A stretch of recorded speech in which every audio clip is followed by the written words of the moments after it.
뚱땅 친구들 안녕하세요. 자, 우리 두 손 번쩍 들고 인사 한번 해봅시다. 할렐루야! 할렐루야! 자, 오늘 이 자리에 예수님을 찬양하고 예배하러 오신 우리 친구 한 명 한 명을 예수님 이름으로 사랑하고 축복합니다. 자, 이 시간에 우리 사도신경 하심으로 우리 기도하는 마음으로 한 목소리로 또박또박 고백하면서 예배를 시작하겠습니다. 시작! 나는 전능하신 아버지 하나님 천지의 창조주를 믿습니다. 나는 그의 유일하신 아들 우리 주 예수 그리스도를 믿습니다. 그는 성령으로 잉태되어 동정녀 마리아에게서 나시고 본디오 빌라도에게 고난을 받아 십자가에 못 박혀 죽으시고 장사된 지 사흘 만에 죽은 자 가운데서 다시 살아나셨으며 하늘에 오르시어 전능하신 아버지 하나님 우편에 앉아 계시다가 거기로부터 살아있는 자와 죽은 자를 심판하러 오십니다. 나는 성령을 믿으며 거룩한 공교회와 성도의 교제와 죄를 용서받는 것과 몸의 부활과 영생을 믿습니다. 아멘. 온 땅이여 주님을 찬양하여라. 그의 이름 영광을 찬양하여라. 온 땅이여 주님을 경배하여라. 주의 크신 이름을 노래하여라.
성령님 우리에게 말씀하시고 우리를 가르치소서.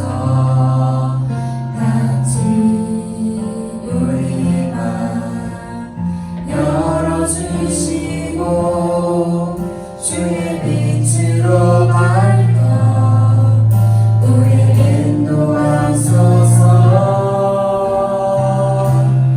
주님보다 앞서지 않고 겸손하게 주님의 말씀 기다리니 주님 손에 우리 드립니다. 사랑으로 인도하소서. 오늘 이곳에 계신 성령님 우리에게 말씀하시고 우리를 가르치소서. 같이 우리의 맘 열어주시고 주의 빛으로 밝혀 우리를 인도하소서. 주님보다 앞서지 않고 겸손하게 주님의 말씀 기다리니 주님 손에 우리를 드립니다. 사랑으로 인도하소서. 주님보다 앞서지 않고 겸손하게 주님의 말씀 기다리니 주님 손에 우리를 드립니다. 사랑으로 인도하소서. 사랑으로 인도하소서. 사랑으로 인도하소서.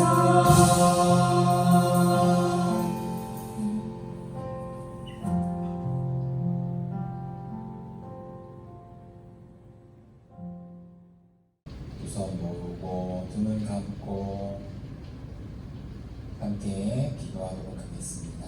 기도합니다. 하나님 감사합니다. 오늘도 귀한 예배 시간을 우리에게 허락해 주셔서 감사해요.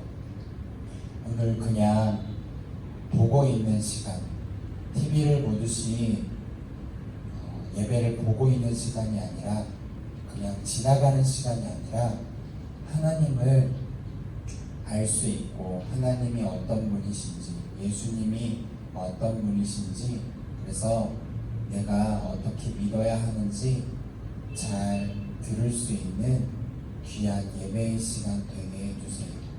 내 마음에 새길 수 있는 그리고 내 영혼에 새길 수 있는 귀한 예배의 시간 되게 해주세요. 이 모든 기도 예수님의 이름으로 기도했습니다. 아멘. 할렐루야. 사랑하는 우리 똥땅 친구들 주님의 이름으로 환영하고 축복합니다. 이 시간 목사님이 가지고 온 말씀의 본문은 사도행전 6장 1절에서 7절까지의 말씀입니다. 사도행전 6장 1절에서 7절까지의 말씀 함께 이게 어떤 말씀인지 하나님께서 나에게 어떤 말씀을 하시는지 생각하면서 읽어볼게요. 천천히 시작. 이 무렵 제자들의 수는 점점 늘어났습니다. 그때 그들 가운데 그리스파 유대 사람들이 히브리파 유대 사람들에 대해 불평이 생겼습니다. 매일 음식을 분배받는 일에서 그리스파 유대 사람 과부들이 빠졌기 때문입니다. 그리하여 12 사도들은 제자들을 모두 불러놓고 말했습니다. 우리가 음식을 분배하는 일로 인해 하나님의 말씀 가르치는 사역을 소홀히 여기는 것은 옳지 않습니다. 형제들이여, 여러분 가운데 성령과 지혜가 충만하다고 알려진 사람 7명을 뽑으십시오. 그러면 이 임무는 그들에게 맡기고 우리는 기도하고 말씀 가르치는 일에 온 힘을 기울이겠습니다. 모든 사람들이 이 제안을 기쁘게 받아들였습니다. 그들은 믿음과 성령이 충만한 사람 스테반과 빌립, 브로고로, 니가고르, 디몬, 바메나, 유대교로 개종한 안디옥 사람 니골라를 뽑았습니다. 그들은 이 사람을 사도들 앞에 세웠고 사도들은 그 사람들 머리 위에 손을 얹고 기도했습니다. 이렇게 해서 하나님의 말씀은 계속 널리 퍼져나갔으며 이로써 예루살렘에 있는 제자들의 수도 많이 늘었고 더욱이 수많은 제사장들도 이 믿음에 순종하게 됐습니다. 아멘. 오늘 이 사도행전 6장 1절에서 7절의 말씀을 가지고 제목을 이렇게 지어봤어요. 제목도 함께 읽어보겠습니다. 악기를 조율하기, 교회를 믿음하기. 악기를 조율하기, 교회를 믿음하기. 오늘 제목을 보면요, 악기를 조율하기, 교회를 믿음하기예요. 이게 무슨 말인가? 악기를 조율하기는 알겠는데 교회를 믿음하기는 무슨 말인가? 목사님이 좀 이해하기 쉽게 이 옆에 악기, 이 교회에서 많이 보는 기타를 한번 가져와 봤어요. 근데 이 기타를 보면요, 한 줄 한 줄 한 줄, 이제 총 6줄이죠. 이 6줄의 이 줄이 각각의 음이 잘 맞춰져야 아름다운 소리가 나요. 이 한 줄 한 줄 한 줄이 잘 맞춰지는 거를 두 글자로 조율이라고 해요. 자기의 음이 딱 맞게 맞춰지는 게 조율이라고 해요. 이 6개의 줄 중에 하나라도 조율이 되어 있지 않으면 아름다운 소리가 나지 않아요. 뭔가 이상한 소리가 나고 듣기 싫은 소리가 나요. 그래서 이 악기를 연주하기 전에는 항상 아름다운 소리가 날 수 있도록, 그리고 듣기 좋은 소리가 날 수 있도록 이 조율을 잘 해야 되는 게 중요해요. 그러면 교회를 믿음하기는 무엇일까? 먼저 교회는 누구를 얘기하는 걸까요? 교회는요, 장소를 이야기하고 있잖아요. 건물을 이야기하지 않아요. 하나님의 말씀에서는 교회를 바로 하나님을 믿고 그리고 예수님을 따르는 사람들을, 예수님의 제자가 되기를 원하는 사람들, 그 사람들을 교회라고 불러요. 그러면 내가 좋은 교회가 되려면 어떻게 해야 될까요? 조율이 필요해요. 이 악기가 조율이 되듯이 교회가 조율이 되려면 믿음이 필요해요. 믿음이 있어야 돼요. 하나님의 말씀과 예수님을 잘 따라가기 위해서는 바로 믿음이 있어야 된다는 거죠. 근데 그 믿음이 잘못되어 있으면 내가 교회가 되지 못해요. 교회가 될 수가 없어요. 그래서 오늘 제목도 악기를 조율하기, 교회를 믿음하기 라고 제목을 지어봤어요. 우리 친구들 그 믿음이, 내가 하나님을 믿는 믿음이 있다고 해서 예수님을 믿는 믿음이 다른 친구들보다 더 많다라고 해서 모든 일이 다 잘 되나요? 마치 요술관광이처럼 내가 믿음을 가졌으면 그 모든 게 다 잘 해결되나요? 그렇지 않아요. 믿음은 우리에게 그러라고 있는 게 아니에요. 믿음이 생겼다고 해서 우리의 삶이 아무런 문제가 없거나 모든 일이 다 잘 되지 않아요. 그럼 믿음이 왜 있는 것일까요? 믿음은요, 하나님의 말씀과 예수님을 잘 따라가기 위해서 있는 거예요. 그 믿음이 내가 다른 친구들보다 더 좋은 곳에 살고 다른 친구들보다 더 공부를 잘하기 위해서 다른 친구들보다 더 인기가 많고 다른 친구들보다 더 잘생기고 이쁘려고 믿음이 있는 게 아니라 하나님의 말씀, 그 말씀과 예수님을 잘 따라가기 위해서 믿음이 있는 거예요. 그러면 오늘 1절의 말씀을 그걸 생각하면서 한번 더 읽어보도록 하겠습니다. 1절입니다. 이 무렵 제자들의 수는 점점 늘어났습니다. 그때 그들 가운데 그리스파 유대 사람들이 히브리파 유대 사람들에 대해 불평이 생겼습니다. 여기까지 한번 읽어볼까요? 이 무렵에 수많은 사람들이 이 예배당에 왔어요. 수많은 사람들이 예수님을 믿겠다고 몰려들었어요. 여러분들 이렇게 생각할 수 있어요. 우리는 이렇게 생각할 수 있어요. 아니, 사람들이 많이 모이면 좋은 거 아닐까? 예를 들어서 이런 거죠. BTS. 요즘에 인기가 많은 BTS의 공연을 보려고 수많은 사람들이 몰려서 그 BTS의 공연에 막 열광을 해요. 그러면 BTS 그 그룹을 보려고 그 가수를 보려고 수많은 사람들이 모여서 같이 막 열광해서 노래를 따라 부르는 그 일이 기뻐 보여요. 그러면 우리 이렇게 생각할 수 있어요. 그렇게 많은 사람들이 콘서트장에 모인 것처럼 교회도 수많은 사람들이 모여서 예수님을 찬양하고 예배하면 좋은 거 아닐까? 그런데 정말 재미있는 사실은요, 그렇게 좋을 줄 알았는데 불평이 생겨났다라고 얘기해요. 제가 다시 한번 읽어볼게요. 그때 그들 가운데 그리스파 유대 사람들이 히브리파 유대 사람들에 대해 불평이 생겼습니다. 불평이 생겼다고 얘기를 해요. 우리는 수많은 사람들이 모이는 그곳에 인기가 많은 그 한 사람을 보기 위해서 있는 것이 아니라 예수님을 믿기 위해서 있는 건데, 그럼 그렇게 수많은 사람들이 예수님을 믿으려면 제자가 되어야 돼요. 우리는 수많은 사람이 되어야 되는 게 아니라 제자가 되어야 되는 거죠. 예수님의 말씀에 내가 그걸 순종하고 잘 따르는 제자. 그런데 문제가 하나가 있었어요. 뭐냐면 이 그리스파 유대 사람들과 히브리파 유대 사람들이 굉장히 오랜 세월 동안 서로 다른 문화, 그리고 다른 언어, 다른 생각을 가지고 살았던 사람들이에요.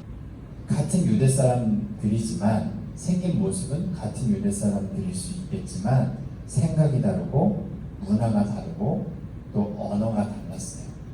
우리도 잘 생각해봐요. 이 같은 베트남에 살고 있는 한국 친구들이지만 어디에서 공부하고 왔느냐에 따라서 생각이 다르고 문화가 다르고 자기가 많이 이야기했었던 말도 달라요. 예를 들어볼까요? 캐나다나 미국에서 영어만 사용하다가 온 한국 친구들, 한국에서 살다가 베트남으로 온 친구들일 경우에도 같은 한국 사람들이지만 서로 생각이 다르고 문화가 달랐기 때문에, 그리고 자기가 사용했었던 언어가 달랐기 때문에 서로 이해하고 서로 용서하기가 힘들어요.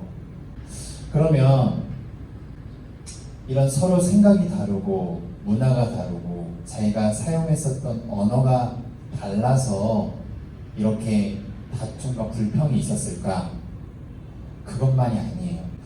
원래 진짜 이유는 하나님의 말씀과 기도를 멀리했기 때문이에요.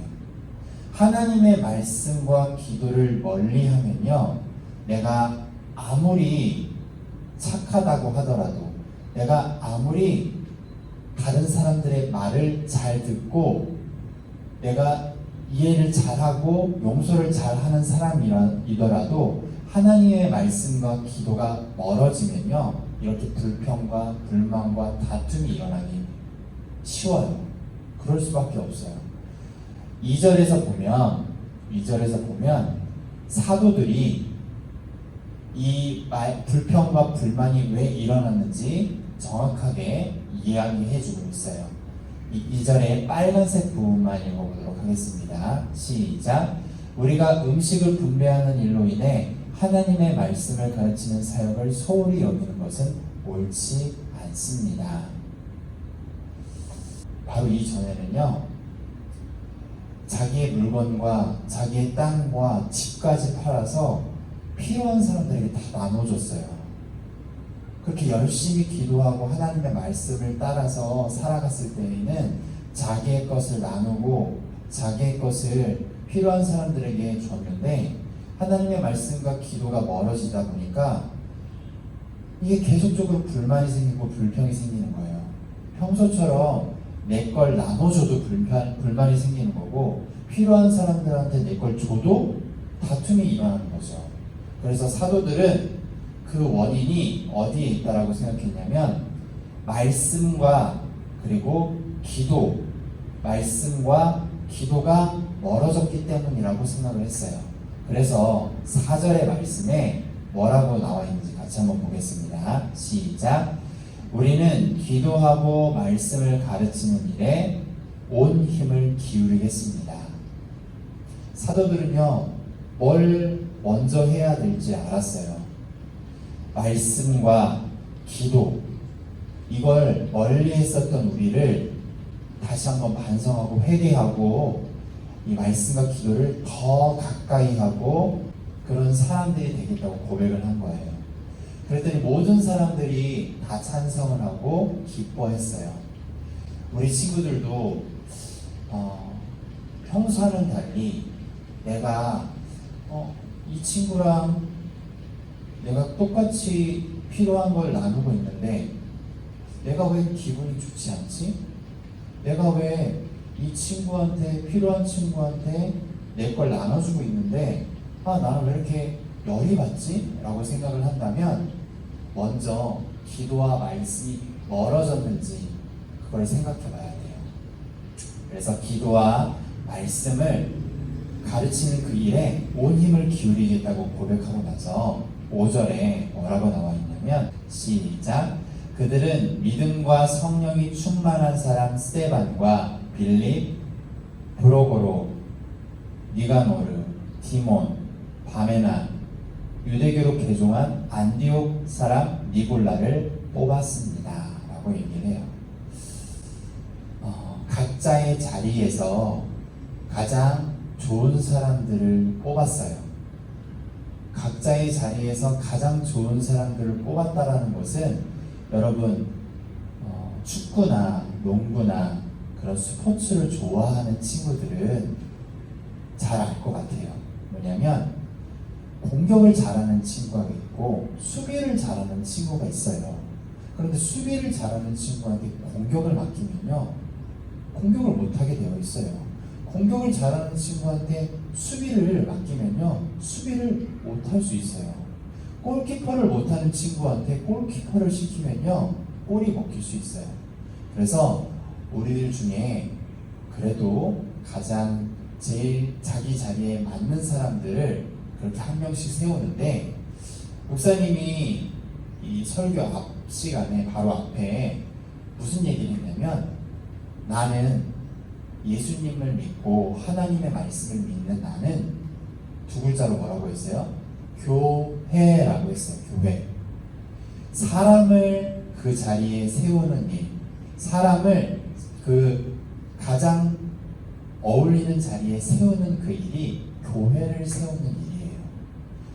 기도와 말씀을 더 열심히 그리고 더 사랑하겠다고 고백한 사도들이 뭘 하게 됐냐면 그 다음으로는 교회를 세웠어요. 그전에는 불평과 불만이 있었던 그 수많은 사람들이 자기가 왜 이렇게 불평과 불만이 많았는지 몰랐다가 기도하지 못했고 말씀을 멀리 했었다는 걸 깨닫고 다시 한번 기도와 말씀을 가까이 한 이후에는 교회가 세워지기 시작했어요. 교회가 세워지면서 어떤 일이 벌어지냐면 7절을 같이 읽어보도록 하겠습니다. 7절 시작. 이렇게 해서 하나님의 말씀은 계속 널리 퍼져나갔으며 이로써 예루살렘에 있는 제자들의 수도 많이 늘었고 더욱이 수많은 제사장들도 이 믿음에 순종하게 됐습니다. 아멘. 수많은 사람들이 이 자리에 있지만 내가 정말 교회인지, 그래서 하나님을 믿는 사람이고 예수님을 따르는 사람인지, 그리고 제자인지를 내가 다시 한번 생각하는 한 주가 되길 주님의 이름으로 축복합니다. 아멘. 두 손 모으고 두 눈 감고 기도하겠습니다. 하나님, 오늘도 하나님께서 나에게 교회라고 말씀하십니다. 교회가 필요한 것은, 교회가 되려면 믿음이 있어야 합니다. 믿음으로 교회 되게 해주세요. 이 모든 기도 예수님의 이름으로 기도드렸습니다. 아멘. 하나님께 영광의 박수 올려드리겠습니다. 이제 주기도문으로 그리고 축도로 이 모든 예배를 마무리하도록 하겠습니다. 주기도문 시작. 하늘에 계신 우리 아버지, 아버지의 이름을 거룩하게 하시며 아버지의 나라가 오게 하시며 아버지의 뜻이 하늘에서와 같이 땅에서도 이루어지게 하소서. 오늘 우리에게 일용할 양식을 주시고 우리가 우리에게 잘못한 사람을 용서하여 준 것 같이 우리 죄를 용서하여 주시고 우리를 시험에 빠지지 않게 하시고 악에서 구하소서. 나라와 권능과 영광이 영원히 아버지의 것입니다. 아멘. 이제 축도하도록 하겠습니다. 축도하겠습니다. 이제는 우리 주 예수 그리스도의 무한하신 사랑과 하나님의 놀라우신 은혜와 성령님의 충만 교통하심이 오늘도 믿음으로 교회되기를 원하는 모든 꿈땅 친구들 머리 위에 이제부터 영원토록 함께 하시기를 주님의 이름으로 축원하옵나이다. 아멘. 다시 한번 하나님께 영광의 박수 올려드리겠습니다.